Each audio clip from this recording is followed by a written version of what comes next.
y'all. Today I'm sharing my chocolate peanut butter molten lava cake.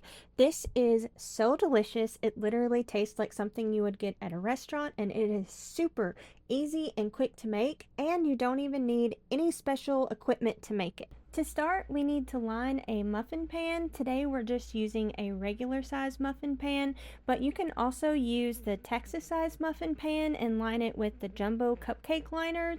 Or you can also use ramekins, but I have not had the best luck with the ramekins. To me, they seem to cook more after you pull them out and you don't get nearly as much lava. Plus, it was also really hard to get them out of the ramekins, and they're kind of small and still hot, so it's kind of an ordeal to get them out. So I like to stick with just the muffin pans, and if you do use the Texas muffin pan or the ramekins, you just need to adjust the baking time to those.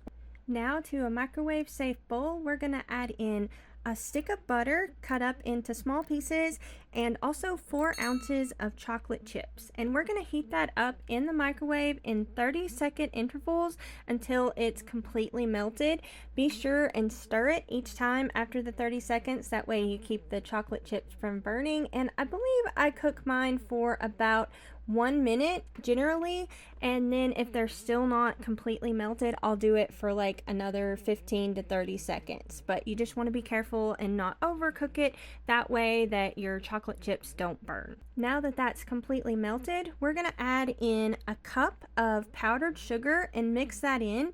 It gets really thick at this point, and now we're going to add in 2 eggs and 2 egg yolks. I know it kind of sounds weird just to add the egg yolks, but this really does help get the texture just right. Mix all that in well, and then we're going to add in 4 to 6 tablespoons of flour. I'm kind of lazy and I just use like a normal tablespoon, like not the measuring tablespoon. So you can just kind of play with it, but you don't want it to be like super runny here. You're kind of looking for a little bit thicker of a cake mix.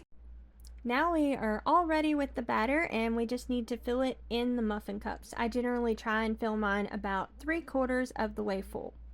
After the cupcakes are all evenly filled, I like to use a natural peanut butter. To me, it tastes so much better, and I put about a teaspoon in the middle of the cupcake batter, and this makes for the best tasting lava ever.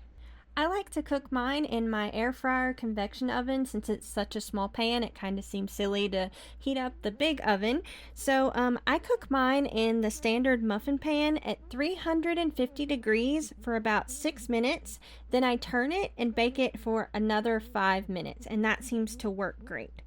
If you're using a Texas size muffin pan, I like to bake mine at 350 degrees for 7 minutes, turn them and bake them for 7 more minutes, and keep in mind that your baking time may vary depending upon the appliance that you're using, but I like to bake them until the center is soft but not jiggly. And once it's to that point, you set it out and let it cool for 2 minutes. After the 2 minutes, carefully place them on the serving dish and peel the liner off. And if you want, you can dust them with powdered sugar or maybe even cocoa, whatever it is that you like.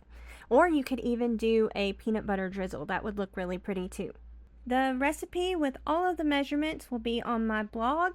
I will have a link to that in the description below. We hope that you enjoy this recipe as much as we do. Please share the videos, like the videos, and hit the subscribe button. All of that is free. Thank y'all all so much for your support and watching. Y'all take care, and we'll see you next time. Bye.